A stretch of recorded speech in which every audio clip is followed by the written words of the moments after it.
Hello dear friends, welcome to our channel बाल study में आप लोग का स्वागत है।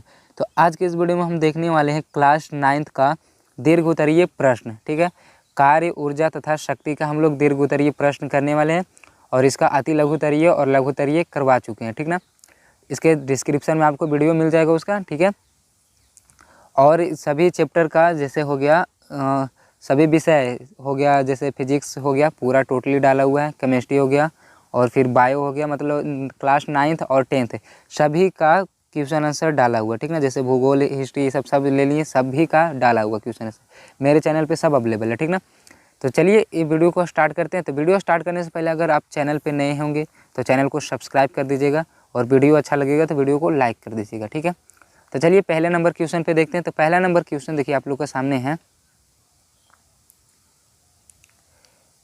यहाँ पे देखिए पहला नंबर क्वेश्चन है, कार्य को परिभाषा लिखे। कार्य का परिभाषा लिखे। ठीक ना, कार्य का परिभाषा लिखे, धनात्मक कार्य, ऋणात्मक कार्य और शून्य कार्य की उदाहरण व्याख्या करें। ठीक ना, पहले तो हमको कार्य की परिभाषा हमको देना है और फिर बताना क्या, धनात्मक कार्य, ऋणात्मक कार्य और शून्य कार्य हमको बताना है। ठीक ना, तो चलिए देखते हैं। तो पहले कार्य का परिभाषा हो जाएगा, बल और बल दिशा, बल के दिशा यहाँ पे कर दीजिएगा, बल के दिशा में तय की गई दूरी के गुणनफल को कार्य कहते हैं। ठीक ना, जैसे W बराबर होता है F into S, F into S, बल ये क्या हो गया, बल, और बल की दिशा में तय दूरी यानी कि एस, दोनों को गुणनफल यानी गुना के गुणनफल को क्या कहते हैं, कार्य कहते हैं। ठीक ना, तो कार्य समझ में आ गया होगा आप लोग को। ठीक है, अभी ये वाले देखिए यहाँ पे लिखा हुआ भी है, देखिए कार्य बराबर हो जाएगा बल गुने बल की दिशा में तय दूरी, यानी W बराबर हो गया F इंटू एस। ठीक ना, ये हो गया। अभी देखिए धनात्मक कार्य, देखिए क्या होता है। धनात्मक कार्य जब विस्थापन बल की दिशा में होता है तब कार्य का परिमाण धनात्मक होता है। जैसे मान चलिए एक बुक है, ठीक ना, इस पे बल लगा रहे हैं। ठीक ना, और ये जो जब इसको बल लगा रहे हैं तो ये उसी के बल की दिशा में, जैसे इधर से बल हम लगा रहे हैं तो इधर ही ये विस्थापित हो, यानी कि थोड़ा सा आगे बढ़े। ठीक ना, तब क्या होगा, वो कार्य जो होगा धनात्मक होगा। क्यों धनात्मक होगा, क्योंकि बल की दिशा में वो गति की है। ठीक है, और अगर देखिए यही हो जाता है ऋणात्मक कार्य। ऋणात्मक कार्य कैसे होता है, अगर हम इधर से बल लगा रहे हैं और वो विपरीत आ जाता है हम लोग के। ठीक ना, यानी जिधर बल लगा रहे हैं उसका विपरीत वो अगर गति करता है ना तो हो जाता है ऋणात्मक कार्य। ठीक है, तो यहाँ पे ऋणात्मक कार्य भी देख लीजिएगा। जैसे देखिए इसका एग्जाम्पल हो जाएगा, इसका एग्जाम्पल होगा गेंद को ऊपर की ओर फेंकना। देखिए गेंद को हम ऊपर की ओर फेंक रहे हैं, ठीक ना, लेकिन फिर क्या होता है, वो नीचे आ रहा है ना, नहीं, तो हम बल लगाए हैं ऊपर की ओर, नहीं, और फिर वो नीचे की ओर आने लगता है, यानी हम बल लगाए ऊपर की ओर और आ रहा है नीचे की ओर, तो कार्य क्या हो रहा है, ऋणात्मक हो रहा है। ठीक ना, चलते हैं अगले नंबर इसके शून्य कार्य पे देखते हैं। शून्य कार्य लघु उत्तरीय प्रश्न अगर आप देखे होंगे उसका क्वेश्चन आंसर, तो बताए थे कि शून्य कार्य होता है जब भी अगर 90 डिग्री का एंगल बन रहा है ना तो वहाँ पे कार्य क्या होता है, शून्य होता है। कार्य क्या होता है, शून्य। जैसे डोरी से बांधकर पत्थर को घुमाना वृत्ताकार पथ पर, जैसे हम ऐसे, ये डोरी है, ठीक ना, ये वृत्ताकार पथ पे घुमा रहे हैं, यहाँ से एक रस्सी, फिर से देखिए पार लेते हैं इसको। ठीक ना, एक देखिए यहाँ पे एक गोल है, ठीक ना, अब ये वृत्ताकार पथ पे ऐसे घुमा रहे हैं, ये हम यहाँ से पकड़े हुए हैं और यहाँ पे एक है क्या, समझिए ढेला है, जो हम लोग बोलते हैं ना गांव में ढेला, ठीक ना, पत्थर समझिए। अब उसको ऐसे करके घुमा रहे हैं, यानी वृत्ताकार पथ पे क्या हो रहा है, घूम रहा है। तो इसके देखिए एंगल कितना बन रहा है, 90 डिग्री का ना, ऊपर में देखिए यहाँ पे देखिए एंगल कितना का बन रहा है, 90 डिग्री का। और लघु उत्तरीय प्रश्न में हम बताए थे कि जब भी एंगल 90 डिग्री का बनता है तो कार्य हमारा शून्य होता है। क्यों होता है, जो देखिए यहाँ पे भी आप लोग को बता देते हैं। W बराबर होता है F इंटू एस, W बराबर होता है F इंटू एस। अब जब ये इंटू को हटाते हैं ना तो W बराबर आ जाता है F S cos theta, F S cos theta, और यहाँ पे थीटा का मान क्या आ रहा है, 90 डिग्री ना, तो जब कॉस 90 थीटा की जगह 90 रखेंगे तो हो जाएगा कॉस 90, और कॉस 90 का मान होता है 0, कॉस 90 का मान कितना होता है 0, और इधर है एफ एस, तो एफ एस में 0 से गुना करेंगे ना, हो जाएगा एफ एस गुने में 0, क्योंकि कॉस थीटा की जगह पर कितना आ गया 0, तो एफ एस गुने हो जाएगा 0, तो हो जाएगा 0, यानी वर्ग कितना आ गया 0। समझ में आया ना, शून्य कार्य बस जहाँ पे देखिएगा आप लोग कि हाँ एंगल 90 डिग्री का बन रहा है। जैसे कुली वाला एग्जाम्पल दिए थे लघु उत्तरीय प्रश्न में, तो कुली, जैसे कुली का होता है, कुली देखिए सिर पे बोझा लिए हुए है, ये कुली है और सिर पे बोझा लिए हुए, ठीक ना, और ये ऐसे चल रहा है, सिरे चल रहा है, तो उसका एंगल कितना है 90 डिग्री, और 90 डिग्री है तो वो कार्य नहीं किया जा रहा है, ठीक ना, फिजिक्स के भाषा में, ठीक ना। चलिए अगले नंबर क्वेश्चन पे चलते हैं। दूसरा नंबर क्वेश्चन है इसका, गतिज ऊर्जा की परिभाषा दे। भी वेग से गतिशील m द्रव्यमान के पिंड की गतिज ऊर्जा के लिए व्यंजक प्राप्त करें, ठीक ना। गतिज ऊर्जा का व्यंजक यानी हमको ये बताना है 1/2 mv स्क्वायर, ये हमको बताना है, ठीक ना। ठीक है, चलते हैं, देखिए इसका आंसर देखिए, जब यहाँ पे जब होगा, ठीक ना, जब किसी वस्तु को उसकी गति के कारण जो कार्य करने की क्षमता होती है उसे गतिज ऊर्जा कहते हैं, ठीक ना। गतिज ऊर्जा को ई के से सूचित किया जाता है, काइनेटिक एनर्जी बोलते हैं, ठीक ना, क्या बोलते हैं, काइनेटिक एनर्जी से सूचित करते हैं, ई के से सूचित करते हैं। गतिज ऊर्जा का व्यंजक देखिए, प्रारंभिक वेग क्या हो जाएगा v, द्रव्यमान हो जाएगा m, और अंतिम वेग 0। जैसे वो गति में है तो प्रारंभिक वेग कुछ ना कुछ तो होगा, तो u बराबर समझ लीजिए v, u बराबर कितना हो गया v, लेकिन जब रुकेगा तो अंतिम वेग तो हो जाएगा 0 ना यानी प्रारंभिक वेग हो गया v और अंतिम वेग हो गया 0, और कुछ द्रव्यमान तो होगा उसका, ठीक, तो मास कितना हो गया m।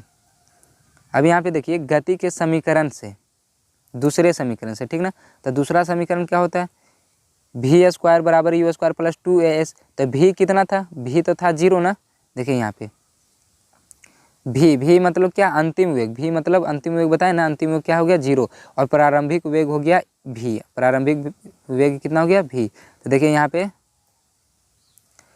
अंतिम ये वाला ये v, ठीक ना, ये भी कितना हो गया 0, और u प्रारंभिक वेग हो गया v, प्रारंभिक वेग कितना हो गया v, यहाँ पे v लिखना था u लिख दिए, ठीक ना, v स्क्वायर हो जाएगा और प्लस में हो जाएगा इधर 2as, ठीक है। अब ये वाला देखिए इधर में हम यहाँ पे करेंगे, देखिए 0 स्क्वायर बराबर में हो गया v स्क्वायर प्लस में 2as, यहाँ पर कैलकुलेशन करके दिखाते, ठीक। अब इधर तो वो मतलब 0 का स्क्वायर हो गया 0, और बराबर में हो गया v स्क्वायर प्लस में 2as। अब हम ये v को इधर लेके आएंगे v स्क्वायर को, तो माइनस में आ जाएगा, तो v स्क्वायर बराबर में हो जाएगा 2as। अब हमको a का मान चाहिए, तो a बराबर हो जाएगा v स्क्वायर और बटे में हो जाएगा 2s, और नीचे में यहाँ पे माइनस था ना, तो ये माइनस आ जाएगा, यानी कि देखिए यहाँ पे a बराबर क्या आ गया, ठीक, इधर a बराबर क्या हो गया, a बराबर हो जाएगा माइनस v स्क्वायर बटे में हो गया 2s, ठीक है। लेकिन यहाँ पे देखिए माइनस में है, एक्सेलरेशन क्या आ गया, यानी त्वरण क्या आ गया माइनस में, लेकिन यहाँ पे माइनस में नहीं होगा, ठीक है। अब माइनस में क्यों नहीं होगा, जो देखिए हम जानते हैं बल की दिशा में त्वरण धनात्मक होता है, अगर इधर बल हम लगा रहे हैं तो त्वरण भी इधर ये ना होगा, यानी धनात्मक होता है, ठीक ना, तो हम माइनस को यहाँ पे हटा सकते हैं, ठीक ना, माइनस को क्या कर सकते हैं, हटा सकते हैं, क्योंकि क्यों हटा सकते हैं ये पहले समझिए, क्योंकि बल की दिशा में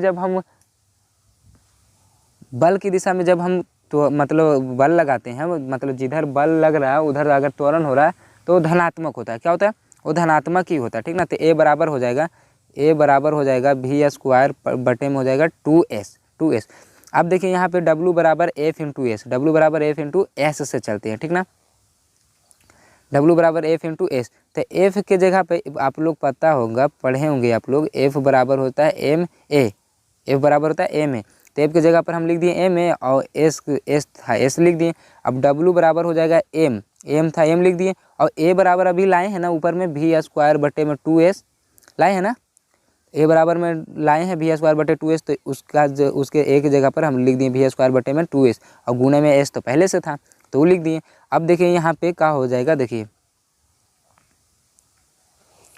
यहाँ पे देखिए m इंटू वी स्क्वायर बटे में हो गया 2s और गुणे s, तो ये s से s कट गया, नहीं s से s कट गया। अब इधर देखिए क्या हो गया 1/2 mv स्क्वायर, इस तरह से लिख सकते हैं, जैसे नीचे में 2 है ऊपर में कुछ नहीं था तो 1 दे दिए, कोई दिक्कत नहीं हो सकता, तो 1 यहाँ पे क्या हो गया 1/2 mv स्क्वायर, 1/2 mv स्क्वायर।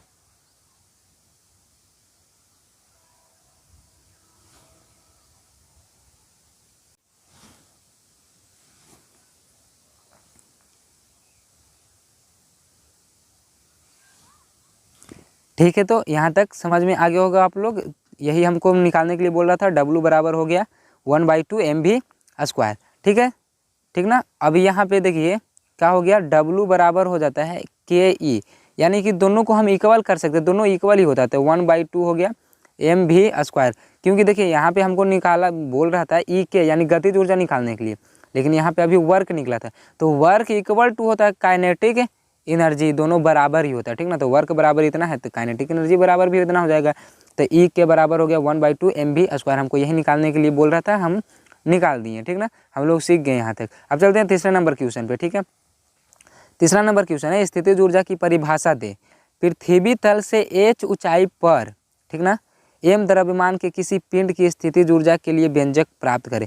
तो स्थितिज ऊर्जा हो जाता है W बराबर हो जाता है mgh। हमको ये पता करना है, ठीक ना। अब पूछा जा रहा है क्या,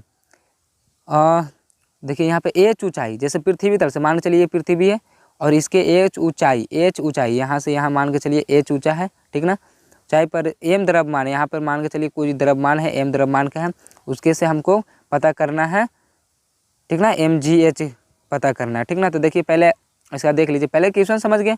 हमको क्या चाहिए, W बराबर mgh स्थितिज ऊर्जा का व्यंजक चाहिए हमको, ठीक ना।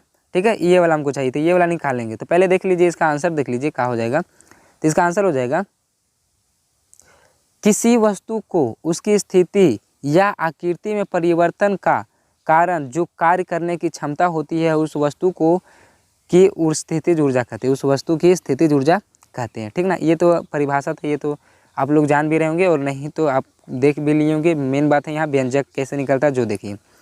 स्थितिज ऊर्जा को EP से सूचित करते हैं, स्थितिज ऊर्जा को EP से सूचित करते हैं और गतिज ऊर्जा को EK से सूचित करते हैं, ठीक ना। यानी हो गया पोटेंशियल एनर्जी। EP का मतलब हो गया पोटेंशियल एनर्जी। तो पोटेंशियल का शुरू वर्ड P और एनर्जी का E, तो इसको लिखते हैं EP, ठीक ना, ऐसे करके लिखते हैं, ठीक है। अब देखिए यहाँ पे देखिए, ठीक ना। अब दिया है क्या, ऊंचाई h तो दिया हुआ था ना, अब द्रव्यमान m भी दिया हुआ था नहीं। तो W बराबर हो जाएगा F × S। W बराबर हम लोग पढ़े हैं ना, F × S फार्मूला हम लोग तो पढ़े हैं। तो W बराबर हो जाएगा, ठीक ना, हो जाएगा mg × S।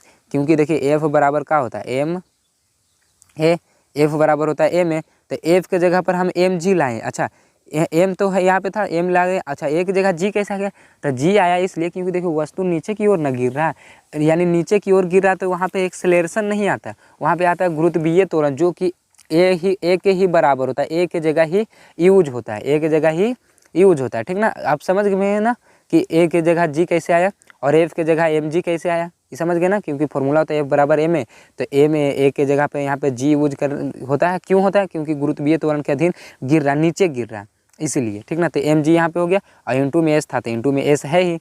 अब देखिए यहाँ पे, अब ये जैसे वहाँ पे काइनेटिक एनर्जी यानी W बराबर काइनेटिक एनर्जी था, यहाँ पे भी वैसे होता है, W बराबर हो जाता है EP यानी कि स्थितिज ऊर्जा, दोनों बराबर ही होता है, ठीक ना। ठीक है, समझ गए। अब यहाँ पर हो जाएगा mg, ठीक। और अच्छा s यहाँ किसके बराबर है, s क्या है, होता है दूरी। तो यहाँ पे हमको दूरी ना दिया हुआ, हमको ऊंचाई दिया हुआ, तो s बराबर h हो जाएगा ना। s बराबर क्या हो जाएगा, s बराबर h हो जाएगा ना। तो क्या था यहाँ पे देखिए, EP बराबर हो गया mgs और s के जगह पर हम क्या यूज कर लिए, h। s के जगह पर क्या यूज कर लिए, h। क्योंकि देखिए हमको s के जगह h क्यों यूज किए, क्योंकि हमको यहाँ पे ऊंचाई दिया हुआ, तो s की जगह हम ऊंचाई लेंगे, समझ गए ना। ठीक है, तो हमको यही प्रूफ करने के लिए बोला था, हम प्रूफ यहाँ पे कर दिए, ठीक ना। चलते हैं अगले नंबर इसके क्वेश्चन पे, ठीक है। अगला नंबर क्वेश्चन देखिए है, ऊर्जा संरक्षण का सिद्धांत लिखिए और इसे गणितीय रूप से सत्यापित करें, ठीक ना। सत्यापित करें, हमको प्रूफ करना। तो पहले देख लीजिए ऊर्जा संरक्षण का सिद्धांत क्या होता है। ऊर्जा संरक्षण का सिद्धांत, ऊर्जा न तो उत्पन्न की जा सकती है न ही नष्ट, किंतु इसे एक रूप से दूसरे रूप में रूपांतरित किया जा सकता है, ठीक ना, रूपांतरित किया जा सकता है। ऊर्जा को ना तो नष्ट कर सकते हैं और ना ही उत्पन्न कर सकते हैं, ठीक ना। लेकिन हाँ, इसे क्या कर सकते हैं, एक वस्तु से दूसरे वस्तु में रूपांतरण यानी कि एक वस्तु से दूसरे वस्तु में हम भेज सकते हैं, डाल सकते हैं, ठीक ना। अब देखिए यहाँ पे मान लिए कि, ठीक ना, यहाँ पे मान लिया जाए, ठीक ना, क्या मान लिया जाए, जो देखिए अब यहाँ पे द्रव्यमान m, वेग u कितना हो जाएगा 0, द्रव्यमान m हो गया, वेग हो गया 0। हम जानते हैं कि यांत्रिक ऊर्जा बराबर, यांत्रिक ऊर्जा देखिए हाँ, यांत्रिक ऊर्जा बराबर होता है गतिज ऊर्जा प्लस स्थितिज ऊर्जा, यानी दोनों का मिलन अगर दोनों को मिला के बोल दिया जाए, अगर यांत्रिक ऊर्जा हम बोलें तो उसमें समझ जाइएगा हाँ कि गतिज ऊर्जा भी है और स्थितिज ऊर्जा भी है, ठीक ना। दोनों यांत्रिक ऊर्जा इक्वल टू होता है गतिज ऊर्जा प्लस स्थितिज ऊर्जा। तो यहाँ पर गतिज ऊर्जा हमारा जीरो हो जाएगा, गतिज ऊर्जा का हो जाएगा जीरो, क्योंकि यहाँ पे वस्तु देखिए क्या है, यू का है, रुका हुआ, यू क्या है, रुका हुआ, यू क्या है, रुका हुआ यानी जीरो ना है। अरे यू का है प्रारंभिक वेग यानी शुरू में है रुका हुआ, तो रुका हुआ और गतिज ऊर्जा, तो गतिज ऊर्जा गति किया ही नहीं तो गति कितना, गतिज ऊर्जा जीरो ही ना हो जाएगा, समझ रहे हैं। और यहाँ पे एम ओ गलती से ये ओ आ गया, सॉरी, यहाँ पर हो जाएगा एम जी एच, स्थितिज ऊर्जा कितना आ जाएगा m g h, m g h, ये तो स्थितिज ऊर्जा एम जी एच होता है। और गतिज ऊर्जा जीरो क्यों आया, समझ गए, क्योंकि वो यू बराबर है जीरो, यानी कि वो अभी चला नहीं है, ठीक ना। जैसे ऊपर से गिरा रहा है तो यू बराबर जीरो ही है, वो गति अभी नहीं किया, ऊपर है तो ऊपर यहाँ अभी रुकल है, ठीक है। अभी यहाँ पे देखिए पिंड द्वारा तय की गई दूरी एस, मान लो चलिए पिंड द्वारा जो दूरी तय की गई है एस, जैसे ऊपर से जो वस्तु को गिरा रहे, पिंड मतलब होता है वस्तु, ठीक ना, ऊपर से गिरा रहे हैं तो मान लो चलिए एस दूरी तय किया, कितना दूरी तय किया, एस दूरी, ठीक ना। अब यांत्रिक ऊर्जा देखिए, यांत्रिक ऊर्जा बराबर होता है गतिज ऊर्जा प्लस स्थितिज ऊर्जा, ये तो हम लोग देख लिए हैं। अब इसके बाद देखिए यहाँ पे देखिए फिगर में देखिएगा, समझिएगा, ठीक ना। देखिए ई एम, अच्छा ई एम क्या है पता है, ई एम यहाँ पे क्या है दिखाते हैं आप लोग को। ई एम यहाँ पे है मैकेनिकल एनर्जी, ठीक ना, यानी यांत्रिक ऊर्जा। अब गतिज ऊर्जा हो गया के ई के और स्थितिज ऊर्जा होगा ई पी, यानी देखिए ये दोनों का जोड़ यांत्रिक ऊर्जा हो जाता है ना, तो वही देखिए यहाँ पे लिखा हुआ सबका शॉर्टकट नाम, ई एम मतलब यांत्रिक ऊर्जा, ई के मतलब गतिज ऊर्जा, आई पी मतलब स्थितिज ऊर्जा, ठीक ना। तो ई एम बराबर हो गया ई के प्लस ई पी, दोनों जोड़ में है ना, ठीक है। अब यहाँ पे देखिए ई के क्या हो जाता है, ई के यानी गतिज ऊर्जा, गतिज ऊर्जा का व्यंजक निकाले ना, परिभाषा अति फॉर्मूला निकाले थे ना, 1/2 mv² होता है, आई पी बराबर हो जाता है एम जी एच, ये तो निकाल लिए थे। अब देखिए 1/2 मास एम है, तो हम तो शुरू में द्रव्यमान एम लिए थे ना, द्रव्यमान कितना लिए थे देखिए एम, यहाँ पे देखिए द्रव्यमान यहाँ पे एम लिए थे ना, और यू जीरो, तो वही देखिए यहाँ पे एम द्रव्यमान है, एम कितना है ना, तो सॉरी द्रव्यमान कितना है एम, तो एम है तो एम ले लिए। और वी स्क्वायर, अच्छा वी स्क्वायर कितना हो जाएगा, जैसे कोई वस्तु, जैसे वी स्क्वायर बराबर में हो गया यू स्क्वायर प्लस 2as, देखिएगा कि वी स्क्वायर बराबर यहाँ पर 2gs कैसे आया, ठीक ना। अच्छा ऊपर से वस्तु गिरा तो ए नहीं यूज करेंगे, जी यूज करेंगे, ठीक ना, क्योंकि गुरुत्वीय त्वरण के अधीन गिरा इसलिए जी। अब u बराबर तो हम क्या लिए हैं जीरो ना, शुरू में देखिए देखे थे ना, अब वहाँ पे बार बार जाएंगे तो टाइम ज़्यादा लग जाएगा। प्रारंभिक वेग जो u बराबर हम लिए थे जीरो, तो ये तो हो गया जीरो, ई क्या हो गया जीरो, तो यहाँ पे हो जाएगा वी स्क्वायर बराबर में हो जाएगा, वी स्क्वायर बराबर में हो जाएगा जीरो, प्लस में हो जाएगा 2gs ना। अब देखिए तो वी स्क्वायर बराबर का आ गया, जीरो का मान कुछ नहीं होता है, तो वी स्क्वायर बराबर हो गया 2gs, यानी कि हम वी स्क्वायर के जगह पर क्या लिख सकते हैं, 2gs लिख सकते हैं, वी स्क्वायर की जगह पर हम 2gs लिख सकते हैं। समझ में आया ना कैसे लाएँ 2gs जो, ठीक है। यहाँ पे 2gs कैसा है, और एम जी एच, तो एम जी लिख दिए, और एच के जगह पर एच माइनस एस लाएँ। अब एच माइनस एस कैसे लाएँ, देखिए मान लो चलिए ये पृथ्वी का तल है और यहाँ से वस्तु गिर रहा है, ठीक ना, तो यहाँ से यहाँ तक की ऊंचाई हो गया एच हो गया, और मान लो चलिए यहीं तक वो गिरा है, ठीक ना, तो कितना दूरी तक गिरा है, तो एस दूरी तक गिरा है।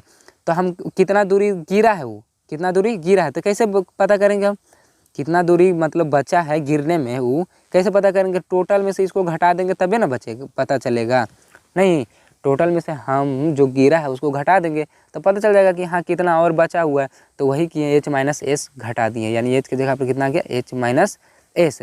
अच्छा घटाएं का है काय के लिए, देखिए ई का है स्थितिज ऊर्जा ना, यानी स्थिति में नीचे में आएगा यानी रुक जाएगा, जमीन पे आया तो रुक जाएगा यानी स्थितिज ऊर्जा में आ जाएगा, रुकेगा वही हमसे, ये स्थितिज ऊर्जा है ना, तो वो स्थितिज ऊर्जा नहीं खोजेगा, तो पूछ रहा है कि स्थितिज ऊर्जा होने में कितनी ऊंचाई बच रहा है, कितनी ऊंचाई बच रहा है, तो टोटल में से जितना आया गिरा है उतना घटा देंगे तो पता चल जाएगा ना कि कितना और बच रहा है। समझ रहे हैं ना, घटाए ही का है, ये तो समझ गए होंगे आप लोग। तो यहाँ पर हो गया एच माइनस एस हो गया, ठीक। अब यहाँ 2 से तो 2 ये कैंसिल हो जाएगा, यहाँ पे बच गया एम जी एस और प्लस में हो गया। अब देखिए यहाँ पे इनटू है तो एक बार इससे में गुना करेंगे और इस बार एक बार इसमें गुना करेंगे, तो यहाँ पर गुना करेंगे एम जी एच हो जाएगा और प्लस और माइनस हो जाएगा माइनस, यहाँ पे हो गया एम जी एस हो जाएगा, एम जी एस से एम जी एस कट जाएगा क्योंकि ये देखिए माइनस में और ये है प्लस में, है ना, तो ये कट गया, बचा क्या एम जी एच, तो आ गया एम जी एच। अब यहाँ पे देखिए फिर वही आ गया, नहीं मतलब ये क्या दिखा रहा है, समझ रहे हैं, ये मतलब क्या दिखा रहा है। देखिए क्वेश्चन हमसे क्या पूछा जा रहा है, जो देखिए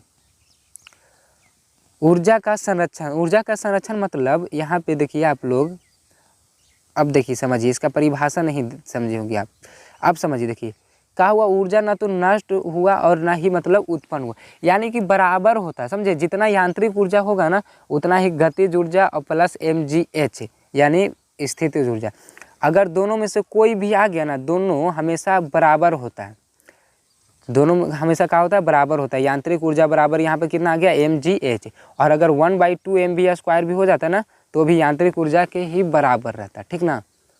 समझ गए आप लोग, यहाँ तक समझ गए होंगे अब आप लोग। अब देखिए ये लास्ट नंबर क्वेश्चन है, ठीक ना। ये टाइम लग रहा होगा लेकिन समझाने में तो टाइम लगेगा ही। अब टाइम भी सोचिएगा कि ज़्यादा लग रहा है और बोलिएगा कि समझ में भी आए, तो एक साथ दोनों तो पॉसिबल नहीं है, ठीक है। अब देखिए अगला नंबर क्वेश्चन देखते हैं, ठीक ना। 5वां नंबर क्वेश्चन देखिए।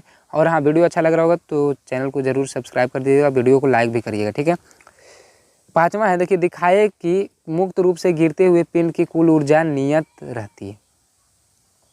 कुल ऊर्जा क्या नियत रहती है। कुल ऊर्जा क्या हुआ, गतिज ऊर्जा प्लस ये स्थितिज ऊर्जा को ही कुल ऊर्जा बोले, यानी कि यांत्रिक ऊर्जा ना, यही ना, यांत्रिक ऊर्जा बराबर क्या होता है, गतिज ऊर्जा प्लस स्थितिज ऊर्जा, यानी कि कुल ऊर्जा हो गया यांत्रिक ऊर्जा। यही हमसे पूछा जा रहा है, नियत रहता है, ठीक ना। तो देखिए पहले यहाँ पे अच्छे से समझिएगा थोड़ा, ए में हो जाएगा इसका। देखिए यहाँ पे समझिएगा, ठीक ना। गुरुत्व के अधीन मुक्त रूप से गिरती हुई वस्तु में ऊर्जा का संरक्षण, ठीक ना। मान लिया कि द्रव्यमान m की कोई वस्तु पृथ्वी तल से h ऊंचाई पर स्थित है। चूंकि वस्तु विराम में है, इसकी गतिज ऊर्जा E के 0 हो जाएगा और इसकी स्थितिज ऊर्जा mgh है, इसलिए स्थिति A पर कुल ऊर्जा। देखिए क्या हो रहा है, यहाँ पे मान के चलिए, देखिए पृथ्वी का तल है, यहाँ पे कोई वस्तु है, तो वस्तु से पृथ्वी तल की ऊंचाई h हो गया, ठीक ना। और ये क्या है, रुका हुआ, u बराबर क्या हो गया 0, u बराबर क्या हो गया, देखिए चूंकि वस्तु विराम में, चूंकि वस्तु विराम में यानी u बराबर क्या हो गया 0, तो इसका गतिज ऊर्जा क्या हो जाएगा 0 ना। और गति का मतलब क्या हुआ कि गति में रहना चाहिए, तो यहाँ पे तो रुका हुआ यानी गतिज ऊर्जा क्या हो गया 0, तो यहाँ पे देखिए गतिज ऊर्जा क्या हो गया 0 हो गया, ठीक ना। अब स्थितिज ऊर्जा क्या हो जाएगा, तो अब ये तो हो जाएगा mgh, स्थितिज ऊर्जा क्या हो जाएगा mgh, क्योंकि देखिए इसका मास है और नीचे की ओर ही गिरेगा, तो इसका एक जगह हम g ले लिए और h ऊंचाई है तो h दे दिए, तो mgh हो गया mgh, ठीक है। अब पूछा जा रहा है इसकी कुल ऊर्जा, तो कुल ऊर्जा तो हम लोग जानते हैं ना, कुल ऊर्जा क्या होता है, यांत्रिक ऊर्जा बराबर होता है गतिज ऊर्जा प्लस स्थितिज ऊर्जा।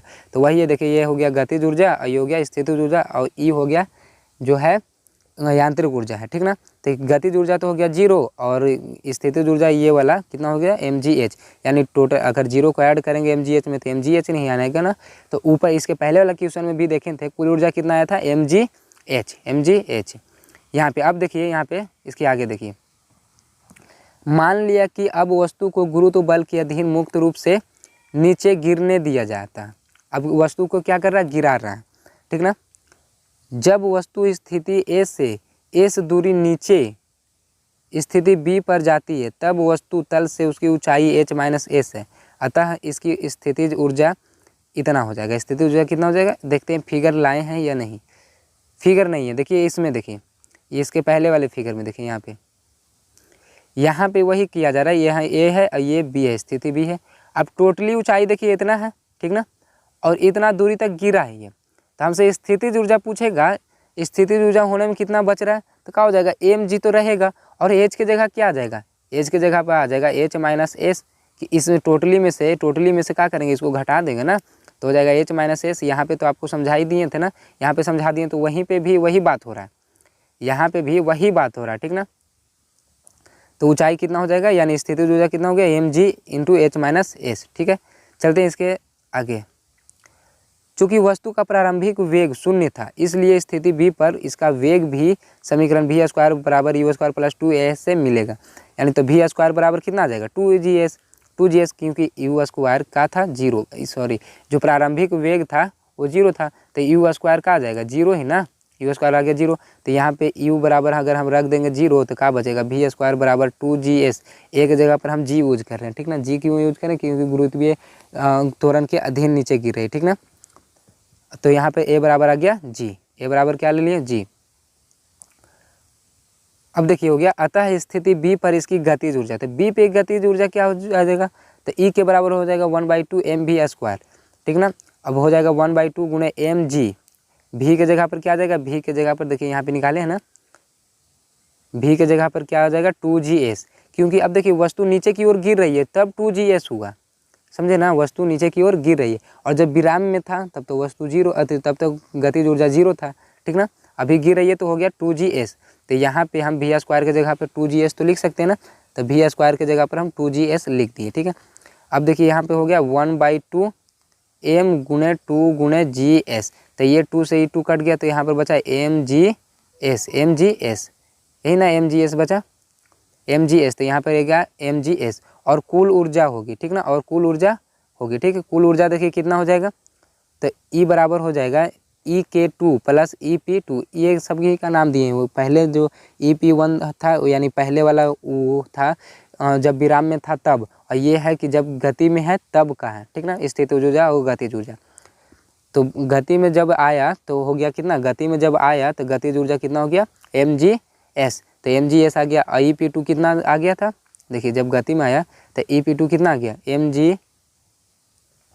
mg into h minus S, तो यहाँ पे वही रख दिए mg into h minus S, ठीक है। अब इसको देखिए क्या कर रहे हैं, देखिए अब इसका सॉल्यूशन कीजिए, ठीक ना, देखिए यहाँ पे करते हैं, देखिए यहाँ पे mgs तो है, mgs और प्लस ये वाला इसमें गुना करेंगे तो हो जाएगा mgh, और फिर यही वाला इसमें गुना हो जाएगा तो प्लस और माइनस माइनस हो जाएगा mgs। अब ये वाला से ये वाला कट जाएगा तो यही ना बचेगा mgh, यानी कि E1 बराबर कितना आ गया, ये E1 के बराबर ना आ गया, E1 के बराबर आया कि नहीं, देखिए ये E2 बराबर कितना आ गया, यहाँ पे थोड़ा सा पूरा लिखे नहीं, E2 बराबर कितना बच गया, E2 बराबर आ गया mgh, अभी काट के दिखाए ना, और E1 के बराबर ही आ गया, नहीं E1 के बराबर आ गया कि नहीं, क्योंकि देखिए E1 देखिए मेरा यहाँ पे शुरू में देखिए, यहाँ पे E1 भी देखिए, E1 कितना आया था mgh, और E2 भी आ गया mgh, यानी कि दोनों बराबर है, तो ऊर्जा का क्या हो रहा है, संरक्षण, यानी कि दोनों तरफ बराबर है, समझ रहे हैं ना, यानी कि ये भी क्वेश्चन आप लोग को समझ में आ गया, ठीक ना। जब वस्तु रुका हुआ रहे तब भी दोनों क्या हो जाएगा, यांत्रिक ऊर्जा बराबर होगा, और जब वस्तु गति करिए दोनों का यांत्रिक ऊर्जा क्या होगा, बराबर होगा, ठीक ना। यही हमसे पूछा जा रहा था, नियत मतलब कांस्टेंट, दोनों का क्या हो, ऊर्जा बराबर ही हो, ठीक ना, समझ गए। स्थितिज ऊर्जा में जो आया, यानी कि जब वस्तु जब रुका हुआ था, यानी कि जब ऊपर में ही उसका प्रारंभिक वेग 0 था तब भी आया mgh, और जब गति किया तब भी आया mgh, ठीक ना, तो कुल ऊर्जा का हो गया, नियत हो गया। तो हमसे यही क्वेश्चन पूछा जा रहा था और हो भी गया, अब यहाँ पे तक बता भी दी, ठीक है। अब क्वेश्चन भी समाप्त हो गया, ठीक है। तो आशा करते हैं आप लोग को समझ में आया होगा। वीडियो तो बहुत लॉन्ग हो गया, लेकिन कोई दिक्कत नहीं, पढ़ने से मतलब रखिए, ठीक है। तो अच्छा लगा होगा वीडियो तो चैनल को सब्सक्राइब कर दीजिएगा और वीडियो को लाइक कर दीजिएगा, ठीक है। मिलते हैं अगले वीडियो में, तब तक के लिए जय हिंद, जय भारत।